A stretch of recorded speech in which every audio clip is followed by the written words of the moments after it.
What were we going about? Nazis built the pyramids, The the Nazis aliens started the Holocaust. It's just... We're talking about serial killers today. They're ghosts. It's only going to get worse from here.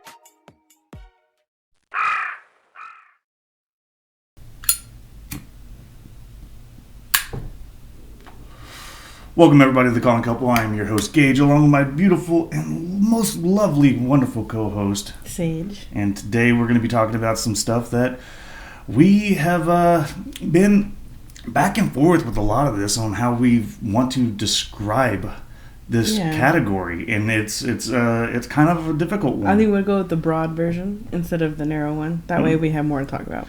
Right, but before we get into that, if you've been liking our stuff, let us know. Become a sub. Smash our thumbs and leave us your safe words. I mean your comments down below. If there's something that you wish to go into more depth with us, or you have something to send us, you can leave us an email at thecallingcouplepod@gmail.com. We would love your feedback. Now, let's get back into the episode. What we want to talk about today is we're going to start off with Yellowstone. Yeah, we'll start there. Yeah, we said in the last episode that we were going to talk about it, so we're going to kind of go into this, Yeah, but it's going to lead into... We're not actually going to talk about it because I don't want to. Yeah, it's good, but it's really going to be a good premise and basis of what we're going to be talking about for our main subject. But so let's get started off. Like, did you love Yellowstone? I liked it. It was very entertaining. Now, would you base your entire fucking life around it like we see some people doing? No, I would not do what everyone else is doing. Like, literally, like, taking everything in their life and slapping the Yellowstone brand on it. Like, that's redonkulous. You know, and it's funny because I've actually seen... I remember when the show Sons of Anarchy came out, and being a part of the biker community as much as I was and still am, the biggest thing that I noticed is when that show came out, people who were actual bikers who loved to ride and all that kind of stuff, they fucking hated the fact that these guys were coming in watching this show and like, this is gonna be what I want to fucking get a bike, and I want to get patches, I want to do all this and that, which, I mean, sure, it helped with that. It helped with a lot of bike sales and people who found the love for riding. I get that, but there was also the level of going into clubs and doing that kind of stuff to where you were just like, oh yeah, you know, I could do this, and then finding out that you can't, and you're making promises to people that you couldn't uphold and all that kind of stuff. And it was just one of those that it became they wanted this fantasy to become a reality, and when they realized how much hard work was actually being put into it, they didn't realize there was that much amount of work. And I feel it's the same way with Yellowstone. Which is actually pretty dumb because... like, we watched Sons of Anarchy, and you saw how much work they put into everything they had to do. Like, how much of a struggle everything was for the characters in that show. Mm-hmm. I was like, what do you mean you didn't think it was going to be that much work? Yeah, that's the biggest thing. It was literally what the whole show was about, was how hard it was. And I think it was because of the fact that they kind of over-glorified some of the shit, but their glory that you see was something that was earned, and in that kind of lifestyle, you earn it.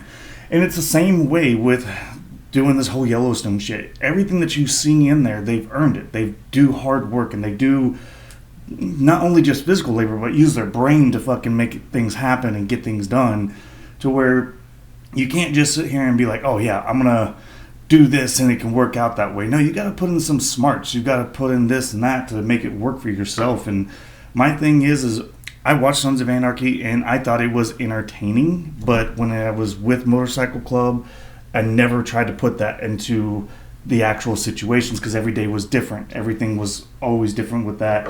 And it's the same way with running a farm, a ranch, any of that shit like we do, is every day is different.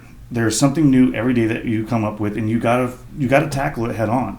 You can't just sit there and be like, oh yeah, you know, I mean, I've seen it done, I can do it. It's just like sitting here saying, oh, I watched Dr. Pole, I can go out there and take care of my animals. No, there's things that you don't see. Well, you'd probably learn a lot more from Dr. Pole than you would fucking Yellowstone, that's for sure. That is fucking true. So like with that being said, Sons of Anarchy and Yellowstone, for me, they were entertaining, but being around both sides of the lifestyles, I could sit here and say that they were very glorified, they were very dramatic, not a lot of that really goes on nowadays.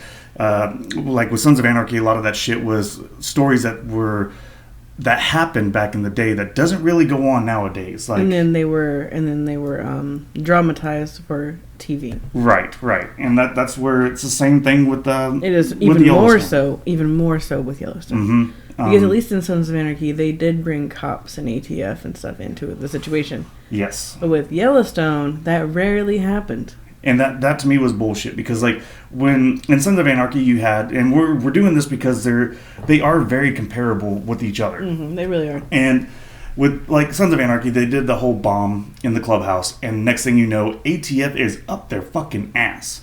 And and I will give Kurt Sutter this, he really did do a good job of trying to write it out and make it work and all this and that. Now they did do some mess ups here and there, but it still worked with the story. In Yellowstone, they had a bomb go off, and that's how Beth got her scar, all this and that. And they never brought ATF in. You never seen them up their ass of like, well, why the fuck was this bomb sent to you? What the fuck was happening here? ATF is very, very on top of that shit. Like, if they find out that it is a bomb, they're not going to fuck around. They're going to stay there until they solve the case. And I understand that a lot of people were like, well, it was a town full of really rich millionaire fucking ranchers and stuff. That's not going to matter to the ATF. No. That's a home terrorism. That's a bomb in the United States. ATF will be there no matter how much money you got. And somebody has to be accountable for it, no matter what. Yeah, I mean, like, you might have the local police department paid off. You might have even, like, what was the thing that Casey worked for? Oh, livestock? The livestock people paid off. But you can't really pay off ATF. Exactly. And I mean, because like they're the guys that you call in because they want to take that shit down. You know, like they're not really there for the money. They're there to get that shit taken care of. And that's where I felt like that was lazy writing. And a lot of, like what we said in the last episode, a lot of the shit that happened in Yellowstone, I felt that they didn't give us a lot. They just kind of moved on with more of their main story and shit. And I was just like, man, that's cool and all, but man, you left a lot of things open to where it's like, man, what happened here? What happened with this? What's going on here? And I felt like they were trying to rush it too much to where it wasn't that good. It was entertaining, but the first episode that we watched, we fucking laughed our ass off when we saw them out checking the cattle, and they driving around in the truck, and all of a sudden they're like, oh shit, we got a breach. And which a breach, for people that don't understand, is a breech birth, meaning a cow is dropping a calf and it's stuck. So you got to go out there and help it. Now there's only been one show that I watched that actually did it right, and I really loved it, and that was The Ranch. Oh, yeah, that was because they really wanted to do authentic on that. They did so good. But every other time I see a breech birth, it's always a calf that is several months ahead. Several months old. They're like, that cow would be dead if it was giving birth to that fucking monster. Exactly. And that's where we were just like laughing, because when they dropped, you see it just get up and take off running, and it's so big. We were like, there's no way. There's no way. And its fur is just like a little bit wet to make it look like it was just giving birth to. But like you can tell that they just like sprinkled some fucking fake ass fluids on it and stuff. I mean, like, I guess they know that you know. Like, yes, it's a show, I get it. But you know that it's fake. So, like, they did not care.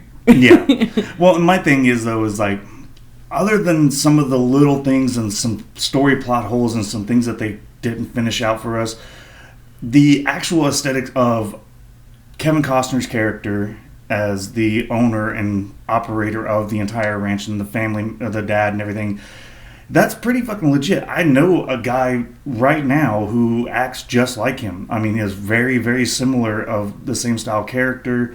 And I worked for him for a while as a ranch hand, and he was just like Kevin Costner. He really reminded me a lot of the guy I worked for, and it was really cool to see. And I think Kevin Costner and his son Casey did a great job. Oh yeah, very, very great. I really did enjoy their. I know everyone's favorite people are Beth and fucking goddamn it, what's his name? What's his name? Rooster? No, that's the ranch. God damn it, I can't remember his name now. It's right there. I can see him, but Beth's husband. Beth and Beth's husband are everyone's favorite character, and they are the least unrealistic characters on the entire show. Working for this guy that I worked for, Yeah, I definitely can say that there are men out there that are just like Kevin Costner who do have big ranches like this, that do a lot of political things. He was very involved with this town. Yeah. As small townieites ourselves, we're very aware that the ranchers control the town. The big ranchers, the big farmers, they are the ones that really help control everything that comes in and out and what we do. I did appreciate the fact that they talked about how that, yes, while they are in control and they do hold a lot of power by the land itself, they actually weren't rich. Yes. Like, every year depended on the cattle they moved that year. The land, how it's producing, and all this. And it has to produce for that very next year. There is no, we're producing this year for 10 years from now. No, it took care of itself that year. And if you didn't sell anything that year, you were fucked that very next year. Yep, and that's what they lived year to year, and that is very realistic. That is, people think oh, if you do the good this year, that's gonna tide you guys over for the next few years. Nope, it tied you over for one fucking year. Yep, and that's where I will say that was a very, very hard but true representation of what it's like to be a rancher or a farmer, because even farmers have that issue too of if something goes wrong, someone flicks a cigarette out and it burns down their field before they can do anything, they're kind of screwed. They're like, well, what the it is the most strangest acts of God. That's what they call it. That's the word for it, is acts of God, that just totally can fuck up your whole year and the year after that. Oh, and the guy's name was Rip. Yes, Rip Wheeler. Yeah. Now, I'll say that to me was a great one. I really did enjoy the representation of it and the actual attitude of Kevin Costner and everybody in there of no, this is our land. We are going to hold on to it, because that is a real fucking thing. That is something that, as landowners, we don't like when people come over to our shit. You would rather be in debt and have your land than have money and have nothing. Yeah, because we've known people who've sold out, and they say that was their biggest regret. Yeah, it was good for the time, but I have met too many people who've been I needed the money at the time, so I sold out. Well, the money eventually goes away because you needed the money, right? So you're going to spend that money. And guess what you have then? Nothing. You have nothing because the money eventually goes away. And then you have nothing. Yep. You have no land, and now you have no money. Yep, and that's where it's that representation of this is my land and I'm going to fight for it, all this and that is a real fucking thing. Yeah. I know, so many people probably watched that and I was like, man, if you just sold half of it off, And then, just like he was saying, I sold off a little bit now, and that makes them come at me harder for the other half. And it's true. They do. Once you give a little piece, they will just keep coming for more and more. You give them an inch, and they'll want the mile. And that's exactly where that saying comes from. Is that it literally is from selling land. That's where that came from. Now, for the cons of it, yes, like I said, there's a lot of things that were wrong with it that they could have done better, or they could have just taken a little bit more time to explain. But the actual good thing of it is, it's a fun story. It's a fun little... Yeah, the characters are built well. There was a lot of it that was, on point, but like you said, there's a lot of it that was more dramatized and all stuff. You can't just be knocking people off every time they upset you. Right. I don't care how much money you got. That's just kind of too obvious for me. Yeah. And it's a rarity to find what they had where they would go dump their bodies and shit like that. It was a 3 mile drop and all that kind of stuff. Yeah, and how many bodies are at the bottom of that thing? And you, the audience, were supposed to think that there were tons of bodies down there. And I was like, that's unrealistic. Right. With Yellowstone, characters were great. I really can't wait for the last little bit so we can see what the hell's happening. I really wish they had gone more into the Native American aspect of it and gave us more of that, or at least give us a whole spin-off to where we had that of its own. I still want a spin-off of the reservation. Yeah. I want that bad. So then we have 1883, which way fucking better for me. I absolutely loved it. We enjoyed that more than the actual Yellowstone. And that also brings up another subject. What kind of show was it? Well, that's the thing though. Is movies are broken into many categories, just like music of different genres and shit like that. And some genres can be broken down even farther. And I think that is what we're fixing to do here. With 1883, I believe it is a Western frontier movie where it is a mixture of both, because you have frontier movies that are great, like The Revenant is a frontier movie. Yes. Then you it's have not really about cowboys. It's about moving across the country. Yeah, and surviving. So that wouldn't really be, because Westerns, in my opinion, are about cowboys. Yeah, like Tombstone. Tombstone is a Western. Was a Western about cowboys. Mm-hmm. And so this here, you had the mixture of cowboys trying to tackle the frontier.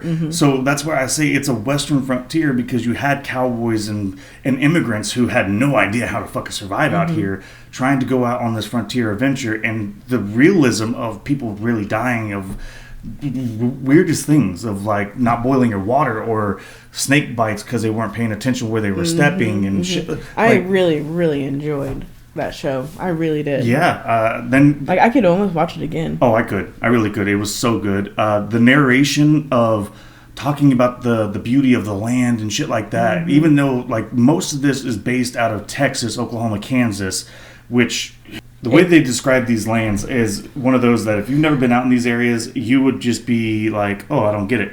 But for people that have lived out here and seen it in all seasons and stuff, and the way they describe it to me, I'm just like, yes, that is very beautifully well written. Of my thing is that like, I almost want to ask somebody who is not from here if that's how they would want. Like, if they come here for the first time and they see what those characters saw, would that be how they described it? Have we lived here so long that we don't recognize that beauty anymore? I don't think so. I think we think Oklahoma's fucking gorgeous. I love our painted skies, man. Oh yeah, and I think that's what I really liked about that show is that Taylor Sheridan, who wrote the show and who was also coincidentally was in Sons of Anarchy, which he played Officer Hale. Yeah, that's oh my god. Yeah, he helped out with Yellowstone and did 1883 and shit, and did 1923. And then he's also doing another. We still got to watch that one. Yeah, he's got to do 4/6. Yeah, he's doing 4/6, which we're like, okay, cool. I'm pretty excited about the 4/6. Yeah, 4/6 look great. But Taylor Sheridan, who he did 1883, and I think he did a great job of, because this was all fictional. This was supposed to be the diaries that we heard about in Yellowstone, which was kind of there. Beth found them in the attic or some shit, and that was the only mention. But for some fucking reason, that blew up so much that they went and fucking made a spinoff of the fucking diaries. And honestly, that was just awesome. I really enjoyed it. And I'm sorry, but I gotta say, that's probably the best performance I've seen Sam Elliott ever give. Oh, yeah. I mean, that motherfucker made me tear up multiple times. The first fucking 3 seconds of the show, I'm crying because he's having to carry his family. And then, like, at the end, the way he describes what love is and how and why he's doing what he's doing and shit, you're just like, you motherfucker. And then he still died on us. Yeah, but motherfucker. I mean, just I understood though, man. All in all, 1883 to me was way better. I really fucking enjoyed it. The writing was there, the fucking sceneries and the style of shooting was amazing. And the representation of Native Americans again, yes, that was fucking awesome. Look up the cast of that show. And then, of course, the character developments and the acting itself was just fucking amazing. Yes, just on point, yes. I mean, I could not get over how good that was. It's called 1923, the next one? Yes, 1923. Do you know when that comes out yet? Or is it going to? Or the final episode of Yellowstone would be nice? Yeah, that would be really fucking nice. I'd like to get over with that. Yeah, I would like to get the next. So Isabel May, she plays Elsa Dutton, which... By the way, I would love to see her in more shit. She was fucking awesome in that. Yeah, her reading the diaries was really poetic. Oh, dude, I'm sorry, but I gotta say, I've watched what's that one movie that I had the girls watch when they were kids. You make them watch a lot of movies. Well, it was that one where Tim McGraw plays the dad of his daughter, who's a dreamer, and she gets this horse that's a Mustang that he's wanting to get rid of. I can't fucking remember it. Flicka, thank you. I was like, Flicka. Yeah. I was like, Flicka. Flicka, he was pretty good in that. But him and his wife, Faith Hill, dude, fucking just killed it, man. They really, really did. I could not believe... I never would have thought Faith Hill was an actress at all. But she just fucking drove home being a mom. And it was great. Oh, yeah, I think she stole the show, man. She did great. And then Tim McGraw was so tough. Like, he put... what? Oh, God. What was the main character? Oh, Main character of Yellowstone, Beth's husband. oh, Rip. Rip, yeah. He put Rip to shame, in my opinion. Oh, Because yeah. everyone's just like, oh, Rip is amazing, Rip, Rip, Rip. And I'm just like, man, Tim McGraw threw, like, Yeah, out of the water with that. He really did. I mean, it was a solid fucking performance from both of them. I mean, He did a very good stoic dad. yeah, everybody in that show just went above and beyond to tell this story. I mean, even fucking Billy Bob Thornton, who was in it for just one episode and not very fucking long. He And was who just he? like, I don't remember him. he was the town sheriff. Oh, when they first started their journey. and he fucking like, Yeah, and he was like, if you're gonna do anything in my town, you want to fucking throw or sling guns, you sling guns with me, kind of thing. And it was. And then like 2 seconds great. later, he just had everybody on the ground. Mm-hmm. It was fucking great. And the actual cowboys that Tim McGraw hired, Mm-hmm. I think they did good too. Oh yeah. The These guy two that guys right here. the guy that played Enos was great. The guy that played Wade was awesome. The guy who played Yosef, the immigrant who wasn't one to be a leader but turned into one, Yeah, was had to be. like that was a great story. Like he was a guy who was like, they won't listen to me, That da da was da, and really it was like sad. you have that, no that choice. was probably like the most saddest part was how many of them did not make it. Yeah, it really was. And of course, you got one of my favorite native actors that I see in everything, and that's Graham Greene. That dude is awesome. From fucking Die Hard with a Vengeance, Dances with Wolves, and fucking just everything I see him, and I'm like, this is gonna be a good one. Mm-hmm. I really like it. Agreed. But yeah, Graham Greene and that was, I mean, just all in all, fucking awesome show. If you've never seen it, go watch because it is amazing. But here's where I'm going to go into our actual subject. Oh, sure. And our actual subject is going to be with the shows being out, with Yellowstone being out, everybody donning the fucking Dutton Ranch brand. I'm just like, And it's the same problem we had, just like you said, it's the same problem we had when Sons of Anarchy came out. Mm-hmm. Everyone donned the Sons of Anarchy stuff and said, I'm a biker now. And we did the same thing then too. What makes you a biker? Yes. So now we're doing the same thing. I'm a cowboy now. Yes. So what makes you a cowboy? You know what? As somebody who was born and raised most of my life in the city, for at least a good first part of my life, I was raised in the city. Mm-hmm. But I had a lot of time where, as a kid, I would go out to my grandpa's place out in Oak City, where he lived out in the country. He had a farm, and I learned a lot. I enjoyed every bit of it going out there. But then when I come back to the city, I had my other grandpa who would teach me all about Western movies and stuff like that, to where I was just like, man, this is so cool. I really wanted this. But the moment that really sold it for me, where I wanted to have a farm, a ranch, any of that shit, I was 7 years old. And I remember I used to wear all the nice clothes that I could get. And we were a poor family, very poor. Mm-hmm. But they would find clothes for me at like Goodwill and shit, and they would be really nice, and I'd wear them. I still got some of those pictures that you've seen, and you're just like, damn, all right, it's been that. Yeah, you've been that way for a long time. But the moment that I remember that really resonated with me, and it's so funny because Chris Ledoux, one of my favorite country singers, sings a song that is a lot like that. That's why I resonate with it on it, is because when I was a kid, my grandma was taking me and my sister downtown, and they had this little carnival going on at a church. Well, they had a pony ride sitting out front. And I was just like, yeah, I want to do that. And she goes, okay. Pays the guy, and he was like, all right, throws me up there, and I got to go. And then he ended up letting go and just let me walk around the stall by myself and shit. And I was just like, dude, I love this. And he seen that I loved it so much, and there was no other kids in line, so he was like, keep going, man. And she looked at my grandma and was like, hey, you can take her over there. I can watch him. And I did. I just fell in love with being on the back of a horse, just walking around, just doing that kind of shit, to where that's where I was like, that's it. When I get older, I want to have a horse. I want to have a place to store it. Being out at my grandpa's farm and stuff, I was just like, I want this. I like the openness. I like the do whatever I really want kind of mentality. And so even though I spent a lot of years growing up in the cities and doing that kind of stuff, I still never lost that dream that's what I always wanted. Even when I got into motorcycles and stuff, I still wanted that dream of having a farm, having my own little fucking place that I can be like, yeah, this is mine. And then I got with you, and then Oh my God! Did you fall in love with me or my land?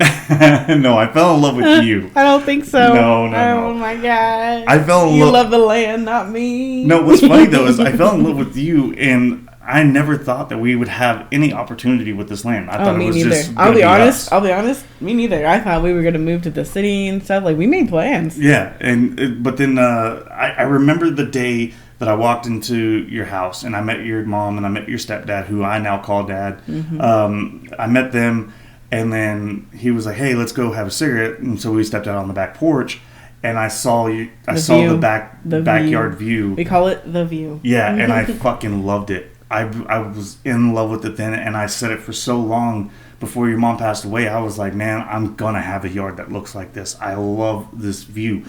Like the front of the house can look however it wants, but that backyard view, it's worth everything. I agree. I grew up on that view, man. I grew up down there in those hollers. Yeah, and that's something that I'm just like, man, I fucking love it. This is where I wanted to be. I never thought I would have it though. I never thought I would obtain what I thought was just the most beautiful thing in the world, and I now do. We now have it. It's now ours. Like, not all of the land's ours. It's still family land, but like, I still get the view. I still get to do a lot of the things. You get to see it every day. Yeah, I get to do a lot of the things that I wanted to. We've had cows out there. We've had livestock animals just running around the backyard, and we're slowly building that back up, which I'm so glad we are. But I'm just like, that's what I want. But that's my thing is like, what would you consider a cowboy? Would that not be a cowboy dream? Would that not be what you would say to somebody of like, yeah, that's what you need to be as a cowboy? I say no. I say it's not about what you wear, how much money you make, or any of that shit. I say what makes a cowboy is how determined they are to do a job, do it right, and get things done to take care of what they need to take care of. I say being a cowboy is more of a spirit thing. Yeah, it's like as Chad Panther said, which I really, really did enjoy, it's the spirit, the drive, the love of the style of life that makes that person be what it is. You can wear whatever the fuck you want and still be looked at as you are a cowboy. And that's what I thought was so great. It doesn't matter about the hats. Yeah, it doesn't matter about the buckles and shit. It matters about how you love and drive yourself to be in this lifestyle. Growing up in the country, I think it's never been about what you wore. In my opinion, I know you coming from the city, a lot of people thought, like, you even been given shit about when you would wear your hat and stuff, and like, oh, you think you're a cowboy. Which was always kind of funny to me, because as a country girl, like you said, it's never been about what you wore. Because I've known more cowboys that were just, like, hoodies and jeans and boots, and never wore a cowboy hat in their life. But we all consider them cowboys, because it's what they do. It's the getting up at 3 a.m. to go out into the fields and stuff, and sometimes never even on the back of a horse, on the back of a four-wheeler, back of a four-wheeler and a pickup truck. What do they got to do? And that's my thing, is that it's about, even when you're fucking tired, you are dog tired, you don't want to get up, you get up because no one else is taking care of it for you. It needs to get done. And sometimes this is the way of life, and it's the only thing you can do to provide for your family, so you've got no other fucking choice. I got a nice little short story for you. Go ahead. We were out, I was probably like 13, out checking wells. Maybe 13. I might have been a little younger. And you mean oil wells, right? Yeah. Okay. Oil wells. We're checking out oil wells. And I was with my papa. So I don't know what age that would have been. Before he passed away. But I was out checking wells with him, or oil wells. I just say wells around here. Yep. And it was wintertime, so it was real cold. And there's always a lot of cows out there, because they're in the middle of fields and stuff. And he was like, "Man, it's pretty cold. We better go check those cows' water. This is not our property. We're just checking the wells because the pumping company." So, but every well we went to, we also checked the water in that well. We also checked the water for the cows on that farm. That wasn't our property, And he was just doing it because it was the right thing to do. It was freezing and the water was always frozen over. Like, he'd be like, "Hey, go take this shovel," and go break that water. Mm-hmm. I'm going to go across the field and break the other one. I'm also going to give so-and-so a call and let them know we did it for him this morning. Mm-hmm. Yeah, and it was because that's also known as country hospitality. If you see the problem, go ahead and try to see if you can do something to fix it, which is great. And it's not a mentality that everybody has. We've touched that basis on our homestead episode that this isn't for everybody. So, but honestly, like if I was out there doing the same thing that you and Papa were doing, I would be like that. I'd be like, hey, you know what? That water needs to be broke, and if I could save them some time because they probably got something else they got to do, I'm already here. Might as well fucking do it. So yeah, like that whole I had fun doing that, and I told him I was like, yeah, breaking the ice is pretty cool. Like I love watching it crunch inside there. And you're a kid, so the cold doesn't really bother you. Yeah. So he was like, well, I guess we're just going to do that every morning. What do you think? And I'm like, ooh, yay. How you think it with Papa? Right. And see, that's my thing, though, is I like you were saying a second ago about how I've had people come at me about me wearing my cowboy hat and the way I dress now. And it's funny because they come at me about this, and they're just like, oh, you think you're a cowboy now? No, I don't think I am. I aspire to be one. I want to. I will do whatever it takes to live that lifestyle because I really do fucking love it. I always have, always will. I do not mind the work. But to me, being a cowboy is something that you can learn. Everybody had to learn it at one point. Yeah, there's a learning curve for everybody. Yeah, so to sit here and say, especially from hearing it from this one individual whose dad had to learn how to be a cowboy, and I look at him as he is a cowboy. There is no ifs, ands, or buts. But you can't sit here and be double-edged and hypocritical about it when you didn't have that lifestyle if it wasn't for your dad learning how to do it. Sure, your mom knew it because your grandpa lived that lifestyle, but your dad had no clue about it and he learned it. So it's like, to be a cowboy, it's something you can learn to love. And to me, that's the whole definition of it, is that you learn to love it, and you love it because you learned it. And that to me is what makes a cowboy. It's not about going to rodeos. It's not about getting the fastest barrel times or the quickest ropes and all that kind of stuff. That is a cowboy in some aspects. The hard work and training they do to do that shit. Well, it's like that one person described it that's a rodeo cowboy. Yes, that's rodeo cowboys. But for me, real cowboys are ones that are willing to put in all this fucking work, not because it makes money, because it doesn't. It is not something that you can make money off of. Sure, there may be some high points, but there's a lot of lows. It's because they love what they do, and they love getting out there, getting their hands dirty, and doing what they have to do because they spent the money on it. So they're like, you know what? If I spend it, I'm going to use it. I'm going to make it work. And it's all about the drive and love for being in that life. That's the way I look at it. Yeah, if you... Like, when people say doing cowboy stuff, and they're just like, man, you really like doing that cowboy stuff, it must make you a lot of money. I was like, I don't know why people pertain, like if you really like doing something, and you do it all the time that people notice, they're like, that must be really lucrative for you. And it's like, no, because I like doing it? No. That's like, everybody knows that's the opposite. If you love doing it, it obviously does not make you a fucking dime. Exactly. And I think that's where the true thing of money doesn't, like, you can't buy happiness or something like that. Yes. That's where it comes from. Because people are like, oh no, if you give me some money, I can make myself happy. But what they mean is making yourself happy doesn't make you money. Mm-hmm. Yeah, because I mean, like, it's just like if I was to build a car, like if I got my dream car, the 1967 four-door Impala with the 327, yeah, I can get it in the worst condition ever. Mm-hmm. But I would build it. I would spend all this money on building it, knowing I'm never going to get all that money I put into it back out. Mm-hmm. It's actually going to probably drop in price because of it. But I would build it because I love it. I would put all the time and details and everything I could into it because I love the car. I want a car like it. So I'm going to do it no matter what.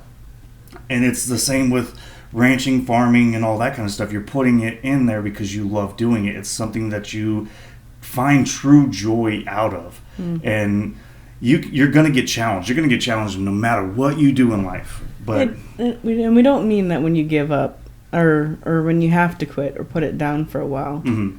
That doesn't make you not a cowboy anymore, though. Mm-hmm.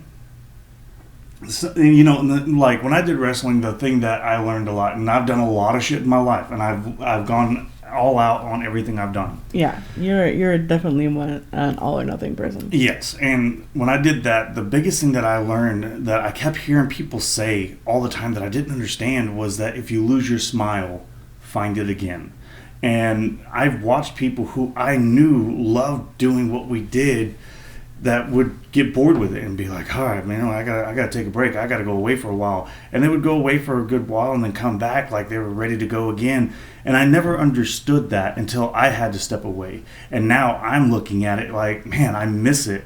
I miss being around that atmosphere. I miss that kind of life because it was so much fun. But I found my smile again because I was kind of getting like, man, I'm not getting my shots. I'm not getting this. I'm not doing that, and it's not fair. You were so worried about what you weren't getting out of it. You were no longer happy about what I was at the time. And now I'm just like, man, I know what they mean. They mean that you can get overwhelmed. You can get to the point where it's like, oh, this is not fun anymore, all this and that. But that's what they say. Take a break. Find the reason why you loved it. And then come back to it. And a great representation of that, we just watched it last night because I had to show the girls this, was Pure Country. Pure Country was a great representation of finding your smile again. The movie Pure Country. Yeah, the movie Pure Country with George Strait. Like he was so overwhelmed with how it's a circus show of his music and all this and that, and that's not what he ever wanted, but he just went along with it to get out there, and now that he is, he's kind of like, well, fuck it. And he just disappears, comes back, or when he disappears, he finds the reasons why he loved it, going back to places that he played before he got famous and was just like, man, this is what I miss. I miss this shit. So then he ends up turning around and trying to fight to get that, and he does, because now he's got the reputation for it. He's like, I run this shit. This is my thing. I'm going to do it this way. And it was a story of him finding his smile again to come back and do what he originally loved doing. And I really loved it. I thought it was a great fucking representation of finding your smile. And that's what I say. If you want to, no matter what you do in life, whether it's wanting to be a cowboy, wanting to be a biker, wanting to do this and that, whatever you want to fucking do, as long as you are smiling at the end of the day, you're happy.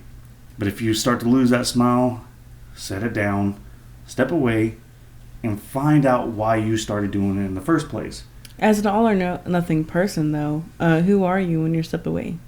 You are, as for me, when I step away, I try to look at everything of what got me into it. Why did I start doing this in the first place?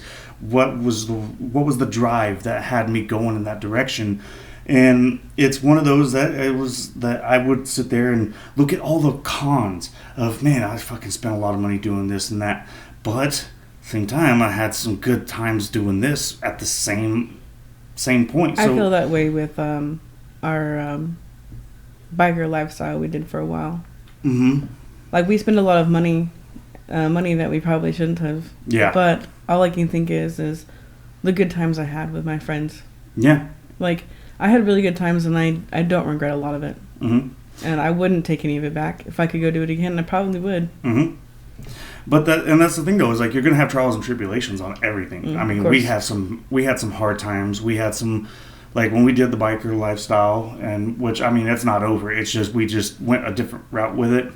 But it's one of those that we dealt with shit, and it was one of those that too much of that we were getting overwhelmed, and we're like, dude, why are we even doing this anymore? It's hard for us because our flaws are we are all or nothing people. Mm-hmm. The thing is that for the things we want to do with the rest of our lives, it requires some of that all, you know? Mm-hmm. And so we're not very good at dividing our time because we kind of obsess over the things we really want and like in life. And at the time, it was biker stuff, but we had other things in our life, like our family and the kids going to school and stuff like that. You know, it's like normal life stuff. Mm-hmm. And we were dedicating every inch and time of our existence to biker lifestyle. Yeah, and yeah, we put a lot of shit on the back burner, and that was our mistakes and all. Yeah, we put it off too long, and now we're playing catch up. But now we kind of came back to our roots of why we liked homesteading, why we liked having animals and stuff like that, to where we're like, dude, because this was always what we were. It's the stuff the stuff we're doing now is the stuff we kept putting on the back burner. Mm-hmm. Like, we're like, oh, we can do that later. Like, but right now we're going to do all this. We're going to go all out on this and this and that. And now that we've stepped back, we're like, man, we've been wanting. Why did we put it off for so long? We've been wanting to do that for years. Before we even got into the biker stuff, we've been wanting to do this. And now we're playing catch up, but we're getting there. We're finally getting there to where we're like, yes, we're getting things set up to where we're like, okay, now we got this going. Now we can start planning and making moves for this to happen. And it's really fun. It's a lot of good time.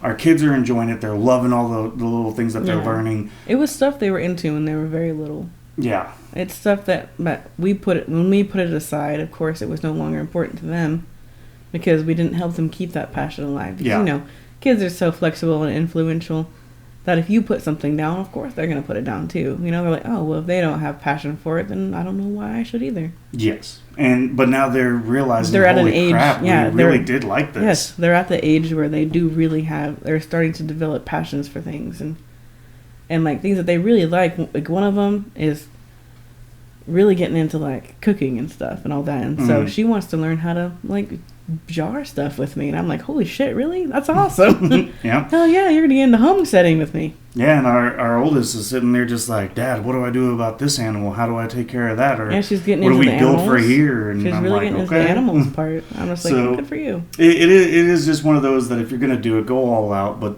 don't burn yourself. Don't give give it your all, but don't like always give it. I don't know how to describe that. Like, yeah, I see what you mean. Yeah, you know what I mean? Yeah. Does the audience know what I mean? But honestly, that's where we feel like it doesn't have to be a TV show to influence you.